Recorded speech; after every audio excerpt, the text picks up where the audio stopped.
અને પેલા અહીંયાથી શરૂઆત કરવાની છે તમારે અમારે બધાને સાખી બોલીએ ખરા આપણે પ્રથમ ક્યાંને સમરીએ ક્યાંના લઈએ નામ માતા પિતા આપણા ગુરુ કે પછી અલગ પુરુષ કા નામ પગ લાગો પેલા પછી સાખી બોલો મહાપુરુષો ઠપકો કરે ગમે એવા માતા પિતા હશે પણ અહીંયાથી શરૂઆત કરો 100% અહીંયાથી આશીર્વાદ મળશે ને કઈક આગળ પહોંચી જવાશે બેઠા છે બધા એવી રીતે પછી અહીંયા કાચું હશે બીજું ગમે એટલું હા માતા પિતા અને ત્રીજો ગુરુ આટલાની કૃપા થઈ જાય ને જગતની અંદર ડંકો વાગી જાય એમ છે વાલા હા ગુરુથી ગમે એ સંપ્રદાય હોય ગમે એ ગુરુ હોય ગુરુથી વિખોટા ના પડતા એક ગુરુ સાનંદિયામાં રહેજો જે ગુરુની ફરજ છે ફરજમાં ચાલજો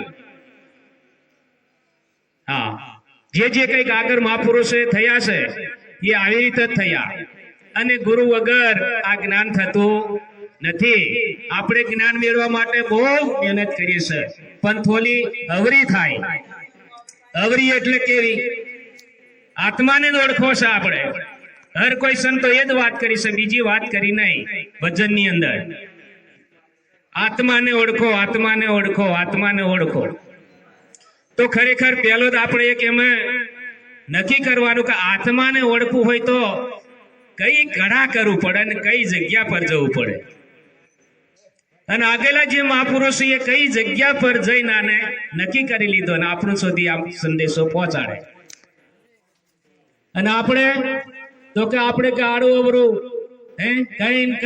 કઈ જપ કરીએ કઈ તપ કરીએ કઈ તીરથ કરીએ કઈ વ્રત કરીએ કઈ યોગ કરીએ તો આ બાજુ મહાપુરુષોએ ના પાડી જપ તપ તીરથ કામ ના આવે એમ કીધું મહાપુરુષોએ એક નામ આધાર કે એ નામને જાણવા માટે મહાપુરુષોએ બેઠા કોઈ બી ગુરુચરણે પહોંચો અને એ નામની ઓળખ કરી લો ये महापुरुषों कीधु कि नाम लिया तो सब लिया सब शास्त्र को भेद बिना नाम से नरखे गया पढ़ पढ़ चारो वेद आ टूकू ज्ञान આપણું ખૂબ લોમું લોમું નહીં ખૂબ અગર ના જવાય તો બસ આ બેઠેલા છે આપણે પોતે પોતાને જોની લો ખૂબ આગળ જવાની જરૂર નથી હર કોઈ મહાપુરુષ અહીંયા ઇશારો કર્યો તો તને જોવાની લે પણ આપણે જોનીએ ખરા પણ આ શરીરને જ જોનીએ આ શરીર જ મેં આવું પણ આ બાજુ મહાપુરુષો કે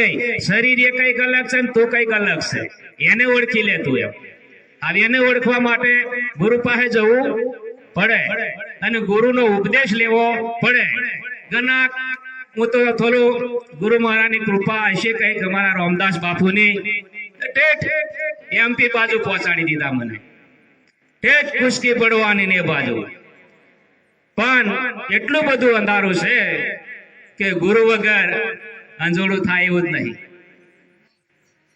કેમ કે પોતાને ઓળખવા માટે બહુ એમ કે બધું ચાલે એ બાજુએ પણ એમ પોતાને ઓળખાતું નથી હર કોઈ મહાપુરુષે પોતાને ઓળખ્યો તો પહેલા આપણે ગુરુચરણે જઈ અને પહેલું શું કરે ગુરુ મહારાજ આપણને પ્રતિજ્ઞા આપે તો પણ ઘણા એ પ્રતિજ્ઞાને જ આપણે ઉપદેશમાં નહીં બેઠા મેં તો ઉપદેશી છું એમ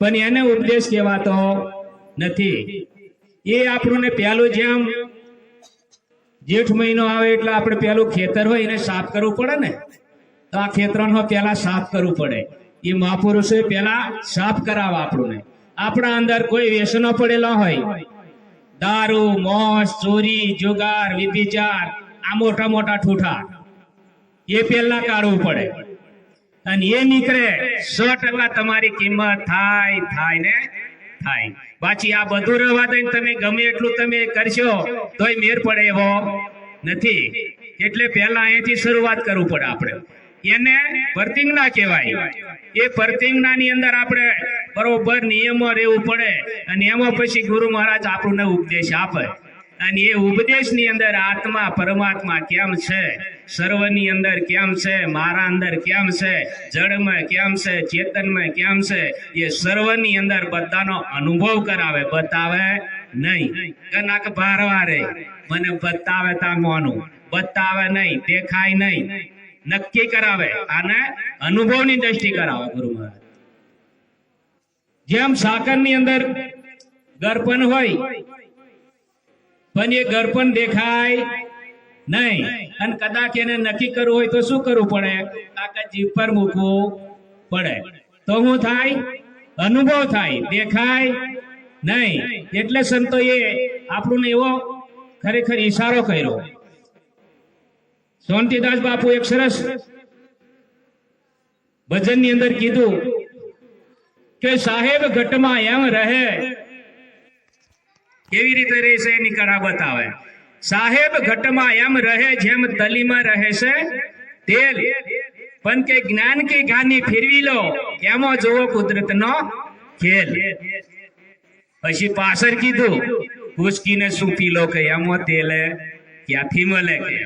કુસકી એટલે જે કઈક આપડા ડોંગેર કે ગમે તે પીલાવા જઈએ એમાંથી ચોખા કાઢી લીધા, પછી એ ખુશકીમાં પાછા પીલી કઈક જોઈએ તો એમાં કઈ મળે નહીં. અને બીજું પણ આપણે કરશું એમાં પણ ખરેખર આત્માની ઓળખ થાય નહીં. એટલે જે કઈ ભૂલે પડ્યા છે એને સંતોએ આ માર્ગ બતાવે. હવે સાહેબ આવી રીતે સંતોએ ઈશારો કરતા હોય અને હજુ આપણે સાહેબને જોવા ફરતા હોય. કૃષ્ણ ભગવાન પણ કીધું કે હે અર્જુન, હું સર્વનો વ્યાપક છું, મારી વગર હોય ની અની મૂકવાની જગ્યા ખાલી નથી. તો ખરેખર આ વાતને પણ આપણે સમજવા જેવું. તો કે બધા જ ભગવાન છે તો મને નક્કી કેમ થતો નથી? એમ એ પોતાની ભૂલ કાઢવાની આપણે.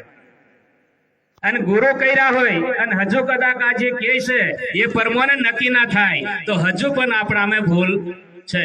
હજુ આપણે બાપુને પૂછાય કે બાપુ આ અમુક સંતોએ આવો ઈશારો કરે છે બધાની અંદર ભગવાન છે એમ કે તો મને નક્કી કેમ થતો નહીં? હજુ કઈક બાકી રહ્યું છે કે કેમ છે?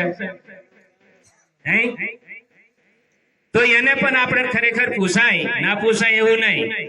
મેરોબાઈએ કીધું કે આત્માને ઓળખ્યા વિના લખ 84 મટે નહીં, તારી ભ્રમના ભાગ્યા વિના આ ભવનો ફેરો મટે નહીં.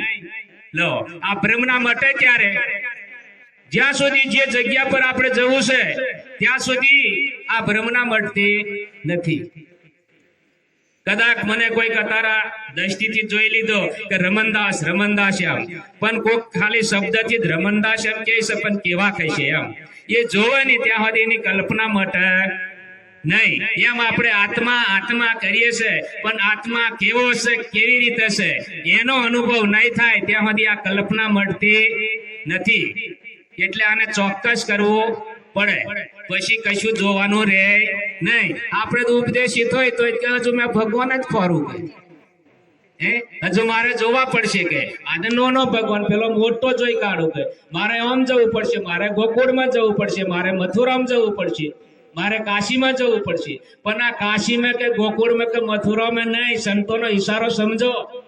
સર્વની અંદર અનુ અનુમાં ઘટોઘટની અંદર મહાપુરુષોએ કીધું.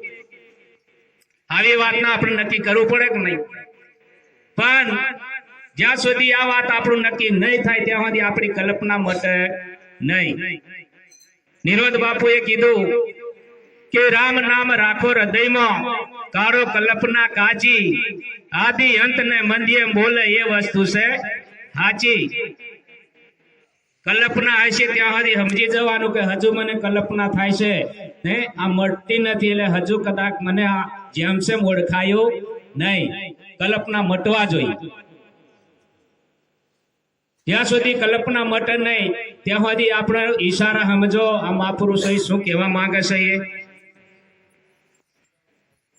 એવા ઈશારા કર્યા કે બોલે એ તે બીજો નહીં, એમ બોલે એ તે બીજો નહીં, પરમેશ્વર પોતે.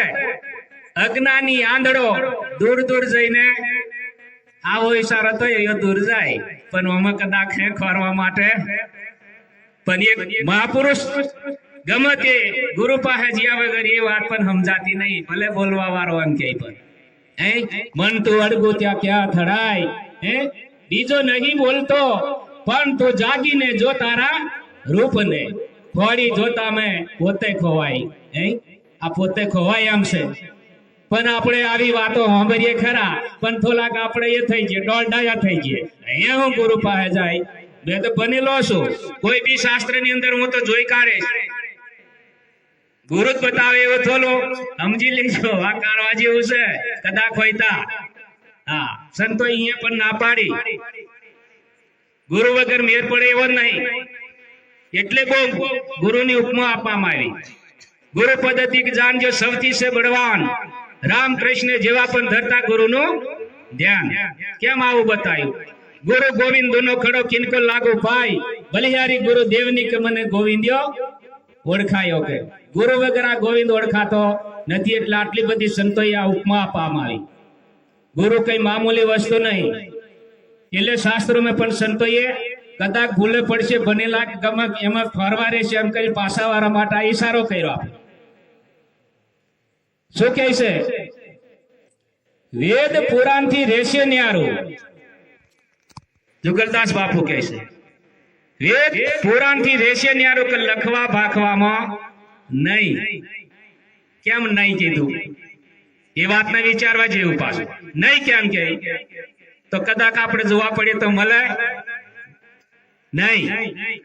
વેદ પુરાણ થી રહેશે ન્યારું, કે લખવા ભાખવામાં નહીં. પાછો બીજો પણ પુરાવો આપ્યો, વેદ હમારા ભેદ હે. આ બધા વેદો એવું કે સંતો, વેદ હમારો भेद है नहीं वेदांत की माई, पर अक्षर को हम जपद है कि चारों वेदों में नहीं. पासो यहाँ नहीं के जो नहीं एम के तो उभारी जरीक विचारो नहीं केम के आ बाजू बधामां छे एम के, पण एक वात आपणे हजू समज्या नहीं એટલે જ नहीं के. ચીમરરામ બાપુ સરસ કીધું, કઈ એવી ભૂલ મને હજુ ના મળી, કયો એવો પૂર્વનો પાપ મને વચમાં નડે. જગ ફર્યો જંગલ ફર્યો તોય આ વાત મને સમજાતી નહીં, પણ ગુરુ ચરણે જેલા નહીં. આવી સત્સંગની વાતો આવડે કે એમ બધામાં ભગવાન અનુ અનુમાં ઘટો ઘટમાં હે તારા તનમાં પણ છે, તાકે મને ઓળખાતો કેમ નહીં, દેખાતો કેમ નહીં. એમ કરીને ચીમરરામ બાપુ બધે ખોરવા પડ્યા, પણ ખોરતે ખોરતે પોતાની જ ભૂલ કાઢી, બીજોની કાઢી નહીં. અને આપણે બીજોની કાઢવાની અને આપણી તેવી જમે થાય એટલે મેર પડતો નહીં. એટલે પહેલી પોતાની ભૂલ કાઢો, બીજાની કોઈની કાઢવા જેવી નથી. ચીમરરામ બાપુએ પોતાની ભૂલ કાઢતા કાઢતા ગયા. જગ ફર્યો જંગલ ફર્યો પણ નજરે ચડ્યો નહીં. દેવ મંદિરે ઢૂંઢી વર્યો પણ નજરે ચડ્યો નહીં. કેમ કે આને શાન નથી ગુરુની. જે ઉપદેશની શાન આવે, શાન કરી તબ છોજ પડી, સબ ઘટમાં વસ્તુ નિહાળી, ઊંચી લાગી ગુરુ તની તાકે ખુલી ગયો ત્રિકોટીનો તારો છે. એ તારો જ્યાં સુધી ખોલાય નહીં ત્યાં સુધી આની ગમ પડે એવો નથી. બોલીએ ખરા ભજન, હે ગુરુ ખોલો ભરમના તાળા રે, હે મારા મન મંદિર અજવાળો, ગુરુ ખોલો ભરમનો તાળો રે.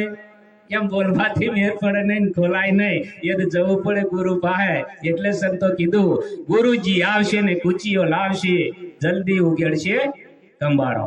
એ કુચીઓ બધી ગુરુ પાસે હોય, આપણે પોતે પોતાથી ખોલાતું નથી. એટલે આપણે પોતે પોતે ખોલવાનું નહીં. અને જે ગુરુ મહારાજ ઈશારો કરે છે એમાં ખૂબ લક્ષ્ય રાખજો, અને એ જન્મ માટે આપણે ખરેખર થોડુંક એ રાખજો, જિજ્ઞાસા જગાડો. નહીં તો અમે ખરેખર દોઢ ડાયા થવાની આપણે જરૂર નથી, અને એમનું અહીં કોમ જ નથી. હા, ખરેખર એવી ગોઠો વારવાથી મેર પડે એવો નહીં. હા, એક ભાઈ એક બેન હતો, એ બેને કઈ કામકાજ જ નતો કરતો. એ કઈ આમતા બીજું બીજું કામ કરે, બનવા જવાનું ના તે કામ કરે. એટલે પેલો મોટો બેન ખરો એ બધું રસોડું બનાવે અને બધું જોતો તો પણ ખરો રસોઈ કેવું બને શું છે તે, શેરો બનાવી દે, આ બનાવી દે બધું. પણ પેલો બેન ને 1 કલાક છે નિહારે જવાનું, કઈ લેસન કરવાનું, એવું કોઈ દન ખાઈને રસોડું બનાવેલું નહીં. તો એક દિવસ ધીરે ધીરે એમને પછી સગાઈ થઈ, લગ્ન થયું નાનો બેન નું, અને મોટો બેન નું લગ્ન હતું બીજા ગામમાં. ચાલો કે આપણે નાનો બેન નું લગ્ન થયું છે તો આપણે મહેમાન જઈએ. તો મહેમાન ગયો એટલે તે નાનો બેન ને એવો ભાવ જાગ્યો કે મારો મોટો બેન આવ્યો હશે તો એવો શેરો બનાવીએ તો એવો શેરો બનાવી ખવડાવીએ કે બેન ને અને બનાવીને. તો પેલો મોટો બેન ને એમ થયું કે શેરો બનાવવા કે છે પણ તો હજુ સુધી શેરો બનાવેલો નહીં, આને શેરો બનાવવાનો અનુભવ છે નહીં, તો હું થોડીક મદદ કરું નહીં તો પછી થોડુંક મેં શીખવાડું એમ કરે. તો પેલો ચૂલે જતો રહ્યો મોટો બેન, પણ આ તો હોમું બોલે પેલો નો શેરો બનાવતા આવડે છે? આવડે ને કે એમ જ નહીં બનાવતો હોય કે, પણ મેં હજુ તમને જોયેલો નહીં કોઈ દાડે બનાવતે, તો એ શીખી જ જવાય કે. પણ મેં કેમ તે પણ મને આવડે છે ને કે બેન કે છે પણ છતાં હોમ જ બોલી જાય એ જ આવડે છે મને કે, પણ મેં કેમ પણ મને આવડે છે વાત સાંભળી નહીં. પછી બેન સારું તાકે બનાવ, સીધો બહાર આવી બેહી બનાવો તાકે કેવો બનાવે તે બારી. હજુ સુધી મેં જોયો નહીં શેરો બનાવતે કે ના આવડે કે આ અઠવાડિયા મારી કોણ શીખી જો શીખે પેલો બેન ખબર. તો હું કર્યું હવે શેરો બનાવવાની રીત જ કઈક અલગ હોય ને બધું. તો આ બેન તો હું કર્યું પેલું ઘઉંનું ફોકરું હતું, ટાળું પાણી હતું તો પેલી રેડી એ કરી દીધું અને તરત જ ફોકરું નાખ્યું ટાળા પાણી. શું થાય પછી લઠ્ઠો થાય કે હલાવા જો એટલે હું તપેલી એવું જ કઈ લઠ્ઠો થઈ છે. ગોંગેરો બેન મોટો બેન હું છે કાકા લઠ્ઠો થઈ ગયો ને લઠ્ઠો થાય ને કે મારી વાત સાંભળતું નહીં કે તું મેં તને સમજાવવા માટે બેઠી તો કાકા આવડે છે આવું આવડે કે એટલે કોકની વાત મોનો તમે કઈ એમ કાકા સાચી વાત આ લઠ્ઠો થઈ ગયો કે પેલું બધું કોકરું આવીમાં થોડું ગરમ પાણી થવું પડે, કઈક તેલમાં કે ઘીમાં મોવું પડે તો આ શું થાય કે આ નકરા પાણીમાં શું થાય. પણ એ કહેવાનો મતલબ કોક કે એ વાતને આપણે માનવું પડે તો એ સીધું થાય, પાછી સીધું થાય નહીં. એમ આપણે હો ખરેખર જે ગુરુ કે એ પરમોને ચાલુ પડશે 100%. એમાંથી કઈક આપણને માહિતી મળશે. પાછી ગુરુ થી આપણે આની જે થશે તો આવો લઠ્ઠો થઈ જશે તો મેર પડશે નહીં. ઘણા એવા લઠ્ઠા થઈ જાય કેમ કે ગુરુ થી આપણે ખરેખર વાતને માનવા રાજી નથી. એટલે પહેલા જ આપણે ગુરુને આગળ કરો, નાનું મોટું કાર્ય કરો, ગુરુને પહેલા પૂછો. 100% તમારો ફેર પડશે ને પડશે. આગળના ઠેઠનો ઇતિહાસ જોવો તમે. હા પાછી અમે મેર પડે એવો નથી. એટલે થોડું કરો પણ એ રીતે ચાલો તો 100% એમાં ફેર પડે એમ. આપણે મહાપુરુષો એ વધુ છે અને મને કોઈ માપ આયલો નહીં, પણ એ મારે માપ થોડોક રાખવો પડશે. બધા મહાપુરુષોને આપણે સાંભળવાનું છે. આવીને આવી રીતે બેસતા રહેજો, થોડીક વાતમાં ધ્યાન રાખજો. અને કદાચ એમ અવરું સવરું કદાચ આપણા અંદર હોય અહીંયા બેસવાનું કારણ હું અમુને ઉપર બેવા દીધા તમે નીચે. તમારે શબ્દનો તોલ કરવાનો, ભલે અહીંયા હોય પણ અહીંયા હોય તોલ થઈ જાય. હા મહારાજ કેટલા છે કઈ છે કેવી બોલે છે. આ બધા અમારે દેથવાનમાં બાપુ અત્યારે નથી દેહ, એમનું રતુરામ બાપુ હતા.